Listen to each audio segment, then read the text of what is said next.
Je m'appelle Louise Ascot et je suis en école d'art. Voilà, j'ai 19 ans.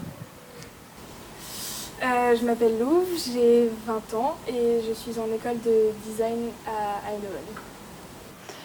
C'est plus une sorte de flou avec je sais pas, beaucoup de fils, un machin, enfin, comment dire. Enfin, quand j'essaye de m'imaginer un visage, c'est toujours hyper brouillon et très très flou. Et il n'y a pas vraiment de visage, il y a plus une espèce de mélange de parties de visage. Et ça trifouille et ça bouge beaucoup. Mon type de prosopagnosie, elle est vraiment liée à des couleurs parce que c'est lié à une synesthésie, vraiment sur ce que dégagent les gens et du coup leur couleur. Et si par exemple deux personnes ont la même couleur, je vais pas du tout reconnaître que c'est deux personnes différentes, je vais uniquement penser que c'est une seule personne parce que tout le reste, leur apparence ou leur visage n'atteint pas mon cerveau. Je pense que j'ai dû en prendre conscience depuis quelques années, mais de façon assez floue, parce que c'était que quelques exemples. En fait, depuis pas si longtemps, enfin, je pense que j'ai toujours su qu'il y avait un truc qui allait pas, parce que j'arrivais pas à me représenter vraiment les visages, mais en fait, je pensais que c'était pareil avec tout le monde. Ma mère, quand j'en ai parlé, elle s'est rendue compte que ça lui faisait aussi, mais pas à ce point.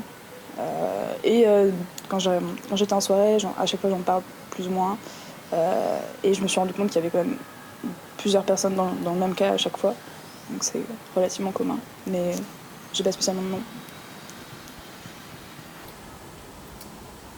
Je reconnais pas les gens.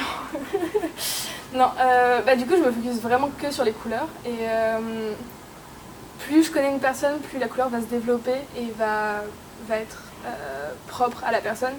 Ce qui fait que si c'est une personne que je viens de rencontrer, je vais pas du tout la reconnaître. Ça va vraiment être juste un flou parmi le reste. Et si c'est quelqu'un que je connais plus précisément, y a son comportement et sa façon d'agir qui vont aider pour ça. Avec leurs signes distinctifs, du coup.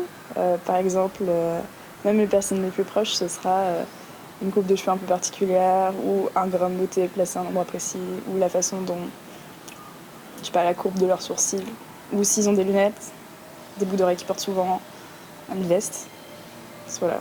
Donc que des signes comme ça, quoi. Mais pas jamais par exemple la forme d'un nez, ou la forme des yeux peut-être, mais pas la mâchoire, enfin je sais pas, mais des trucs qui sont quand même assez superficiels, quoi. C'est devenu important, oui,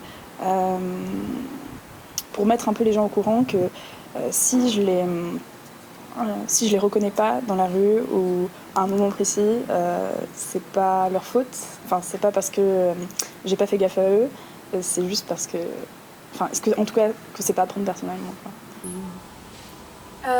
Alors j'en ai jamais vraiment parlé, j'ai jamais même utilisé ce terme, mais quand je fais des erreurs, j'essaye d'expliquer que c'est pas forcément que juste je me fous de la personne, c'est que juste j'arrive pas à reconnaître qui est qui.